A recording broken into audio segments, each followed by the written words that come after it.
寄ってらっしゃい、見てらっしゃい。闇芝居の時間だ。 Olá, samurais e geishas do meu canal do YouTube, beleza? Como é que vocês estão? Vocês estão de boa? Vocês estão tranquilo? Então tá tudo bem. Primeiramente, recado rápido, recado básico. Segue lá no Insta, eu faço votação ou eu aviso qual vai ser o vídeo. Segundo recado, curte a página do canal no Face, eu faço postagens diárias, curiosidades rápidas, coisas que não dá pra ficar postando aqui no YouTube toda hora. E por último, mas não menos importante, eu vou deixar tanto aqui no card quanto na descrição vídeos sobre as outras teorias e um sobre uma república, acho que é Altai ou Tuvan, não lembro, justamente para vocês pegarem o gancho das outras repúblicas, porque vai ser importante para esse vídeo, beleza? Porém, novamente, quem não conhece esse quadro, eu sempre pego fatos prováveis de ter acontecido e aí sim eu moldo eles para que aconteça. Eu não simplesmente faço, aconteceu porque sim, entende? Então, bora lá. Então, sem enrolação, que eu já enrolei demais, vamos direto ao vídeo. E como vocês estão vendo, a teoria de hoje é uma teoria minha, e a teoria é: e se a Mongólia ainda fosse uma monarquia? Mas não, nós não vamos nos basear naquele tamanho de império que a Mongólia teve, tá? Nós vamos falar sobre o Khanato Mongol. Nossa teoria vai ser em cima do Khanato Mongol, que durou basicamente uns 10 anos, de 1915 até mais ou menos 1924. E é em cima dessa monarquia que nós vamos trabalhar, beleza? Então, bora lá. Mas só para deixar vocês contextualizados disso, vamos lá. Bem, durante a dinastia Qing, a Mongólia foi capturada pelos chineses e ficou anexada à China até 1911, até 1915, mas a partir de 1911 a Mongólia passou a ser um estado autônomo dentro da China, mas ainda assim fazia parte da China. E em 1915 a Mongólia ela conseguiu a sua tão almejada independência e o seu tão almejado separatismo, só que desde mais ou menos 1911 eles já seguiam uma monarquia, dizemos assim. E em 1924 a Mongólia ela caiu para os mongóis vermelhos, para os bolcheviques mongóis, e depois ela passou por um período de comunismo, e só em 89 que ela voltou a se redemocratizar, como eu já fiz vídeo. Mas e se a Mongólia ainda fosse uma monarquia? Então nós vamos precisar alterar algumas coisas. Vamos lá.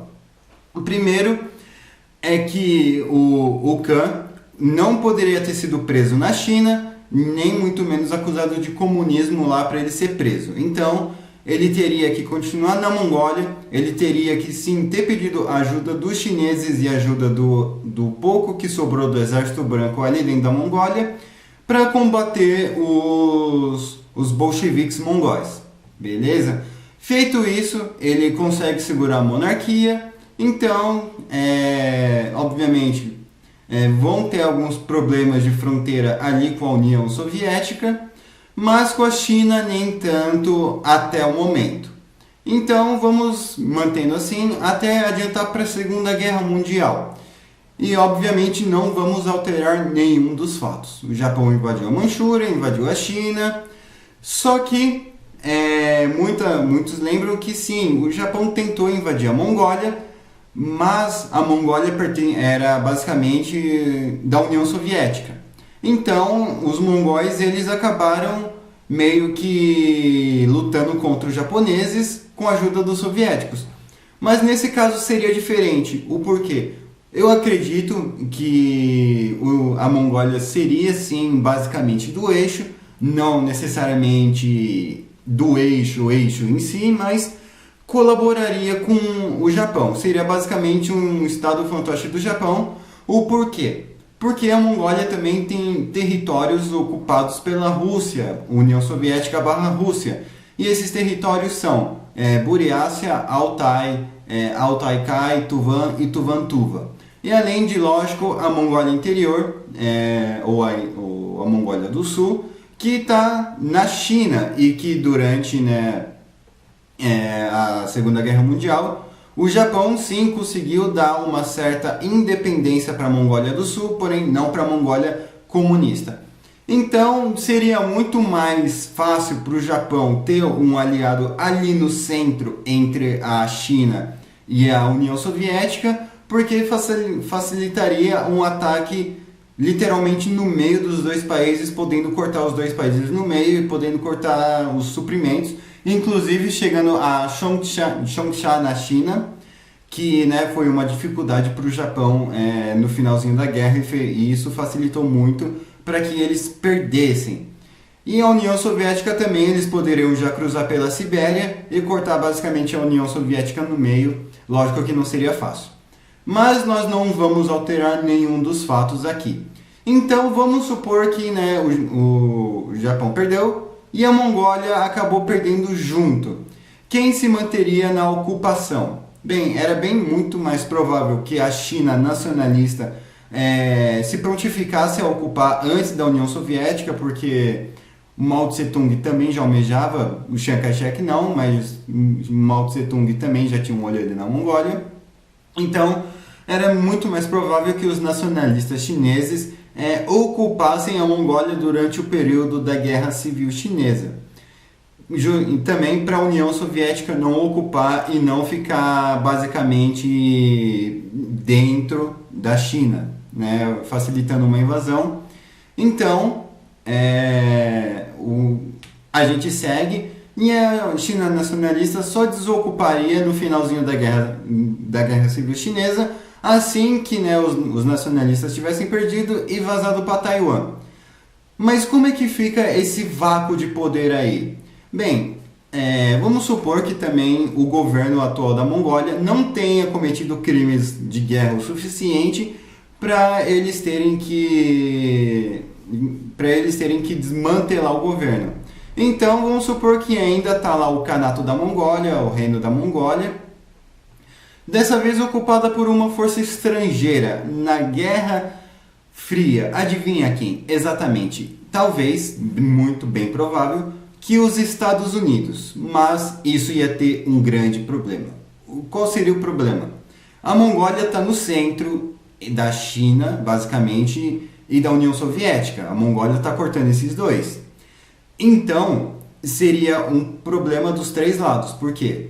A Mongólia poderia correr o risco de ser invadida pela União Soviética, porém ser, entre aspas, defendida pela China, para eles não fazerem essa fronteira. Ou então a Mongólia poderia ser invadida pela China e ser, entre aspas, defendida pela União Soviética, justamente para esses dois países assim não se cruzarem. E os Estados Unidos talvez entraria num acordo para ajudar um dos lados, porém eles não ocupariam a Mongólia, e sim mantendo essa divisória.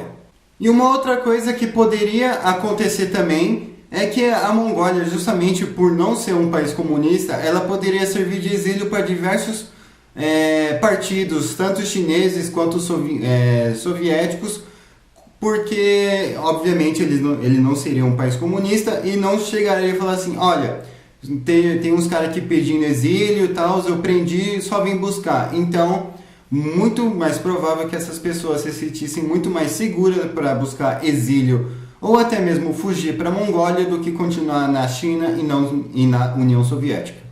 Mas ao mesmo tempo também nós temos um outro porém. Ela está no meio de dois gigantes comunistas. Para ela sofrer um embargo econômico, isso não seria tão difícil assim. Afinal, né, se a China e a União Soviética não quiser que nenhum avião, seja comercial ou de negócios, passasse ali pelo meio, eles não iriam deixar. Então é bem provável que a Mongólia passaria por poucas e boas durante a Guerra Fria, se ela não buscasse um lado, né, e no caso quando eu digo um lado, é um lado comunista ou socialista, enfim, um lado mais direcionado para a esquerda. E bem, como eu basicamente nunca vi uma monarquia manter boas relações, tipo, não necessariamente tipo, que vão odiar os vizinhos comunistas, mas manter uma monarquia de esquerda, bem, isso eu nunca vi. Então, bem provável que eles sim tentariam buscar boas relações tanto com a China quanto com a União Soviética, mas ainda assim não tira o fato de que a China e a União Soviética iriam preferir um outro tipo de governo ali no meio. Então, para as potências ali do Ocidente mandar comida, mandar suprimento, mandar dinheiro, seria uma coisa relativamente complicada. Então, muito provável que teriam muitos protestos nesse tempo. Afinal, né, se um governo não me traz comida, não me traz emprego, ele tem que cair fora. E obviamente tem que pensar assim mesmo, tá bom, gente? Só que é só uma teoria, tá? Então a Mongólia passaria por muitos protestos, mas como vão ter bastante políticos ali no exílio e vivos, né, isso que importa, e não presos, é muito provável que talvez eles tenham um contato ali que possa mandar alguma comida, alguns suprimentos ali nas escondidas. Enfim, políticos têm diversos contatos, então creio que isso não seria tão difícil assim. Apesar que, novamente, não sobraria para todo mundo, infelizmente, mas ainda assim não teria muita gente passando fome. E já nos dias atuais, com a queda da União Soviética, eu acredito que ficaria também muito mais fácil para os chineses buscarem apoio da Mongólia no protesto da Praça da Paz Celestial, só que eu acho que isso não iria acontecer, e eu acho que sim, a China ia manter muito soldado ali na fronteira, justamente para evitar que os chineses saiam da China e vão para a Mongólia e vão, de algum modo, denunciar as coisas que estão acontecendo ali. Então, iam ter muitos soldadinhos ali na fronteira da Mongólia com a China, talvez até mesmo com a Rússia e, arrisco dizer, um pouco com o Cazaquistão, mas talvez o Cazaquistão não vai ligar tanto assim. E nos dias de hoje, com toda certeza, a Mongólia seria mais ou menos que uma monarquia ainda assim meio complicada.